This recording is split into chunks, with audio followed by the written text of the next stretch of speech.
Hello and welcome to Wide Angle.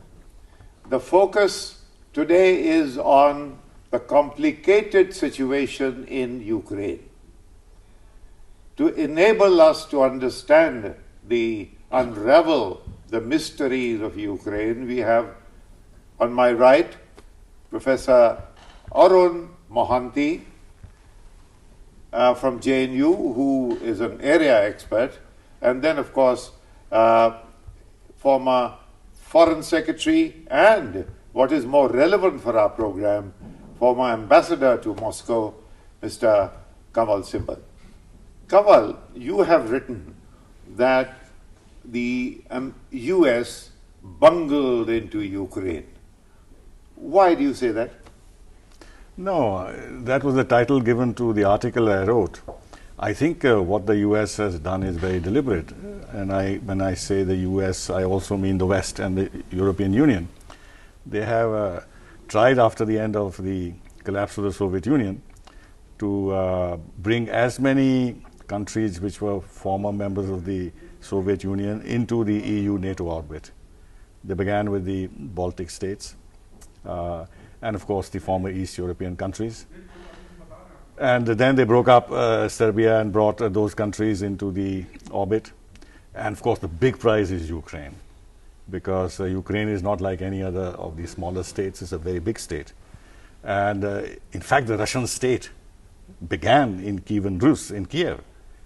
So in a sense, if they prize Ukraine out of the Russian orbit, first of all, they weaken Russia geopolitically gravely.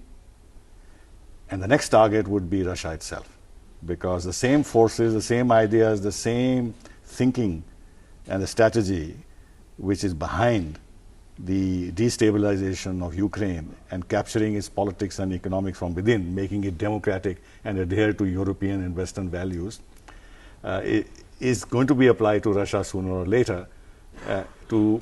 And they already back the so-called democratic and other forces within Russia, this anti-Putinism and everything else. The fact that Putin has... you mean the Radio Free Europe project continues? It's more than that. That was only propaganda, but this is far more action on the ground. So the real prize is control the politics and the economics of Russia from within, and Putin is standing in the way. So it's not bungling. What I mean is that the way they've handled Ukraine and the problem they have created is bungled diplomacy, but the strategy has been pretty clear. Professor Mohanty, tell me, they have tried it 9 years ago in Ukraine. That was the Orange Revolution. It could not fructify. Why have they regrouped again after one failure? So I don't think West, particularly United States, would stop at any point as long as they don't take Ukraine to its orbit. So the 2005 one, it was a failure, but they would still continue to get Ukraine to the Western orbit. So this is not the end also. 2014 is not an end. This battle for the geopolitical space in the former Soviet space or for Ukraine, this would continue further, because Ukraine is too important a country. First of all, this is a highly industrialized state. This is secondly on the border of Russia, which is the main geopolitical rival of the West till today. Even the United States representatives of the establishment, they consider Russia as the most serious geopolitical rival for them. So I don't know how this Ukrainian right now, how the Ukrainian crisis should end, but the geopolitical fight for Ukraine would still continue. But it has to continue in according to the games of the rule. As Ambassador Simbal said, Americans are trying to break the rules of the game. Encouraging neo-fascists in Ukraine. This is not done. Okay. Tell me, how is fascism on the borders of Europe an advantageous development for the West? See, the West has been playing this game for some time.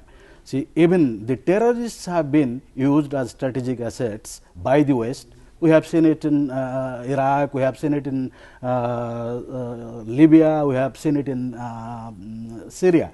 So the terrorists, the neo-Nazis and neo-fascists who are in hundreds and thousands were being used in Kiev. They have received the training in NATO facilities in Lithuania, in Poland.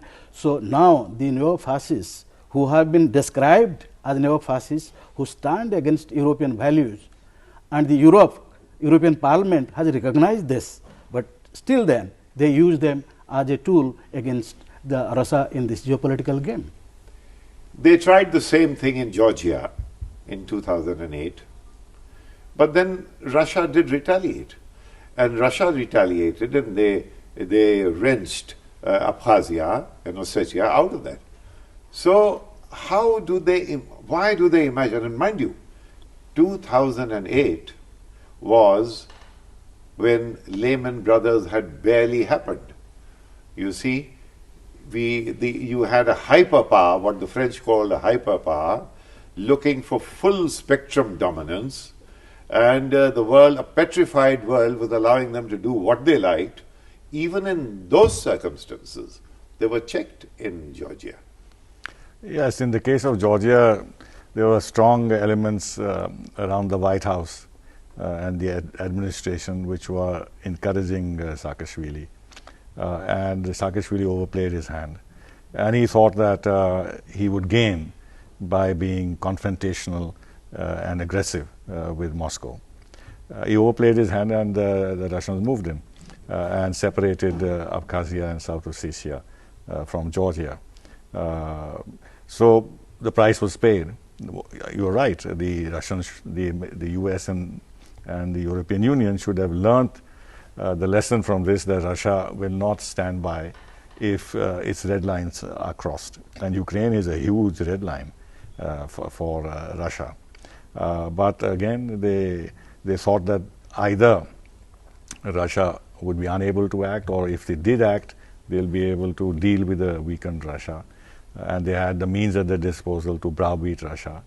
But this has not been the case. What are those means? You say they had the means at their disposal to browbeat Russia. What are those means? First of all, international odium. They have the international propaganda machine behind them. They have made Putin into an odious figure.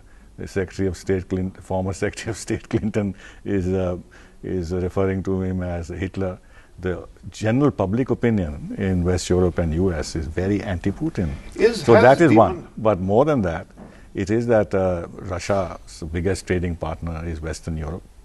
Russian oligarchs have investments all over the place.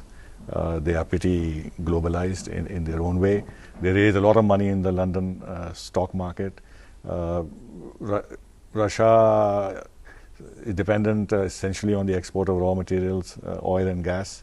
So they're very sensitive to the price of gas. There are some Americans who are saying that they should start exporting shale gas to Europe. It's not going to happen overnight, and that will bring the oil prices crashing down, and this will be a punishment to Russia.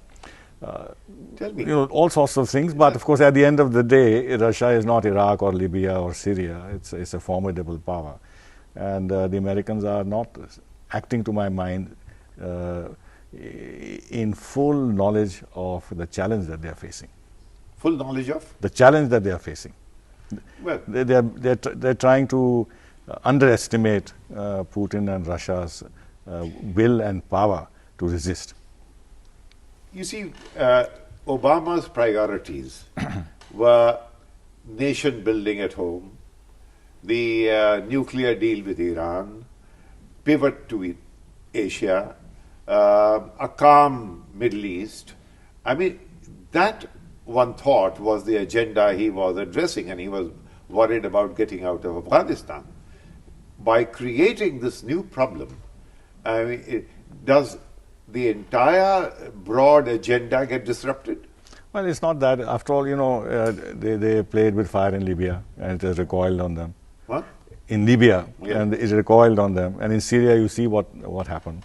All the Western leaders, including Obama, were saying repeatedly that Assad has to go, Assad has to go, and they're threatening military strikes, destabilizing one more very important country in Syria. So they have been playing these geopolitical games.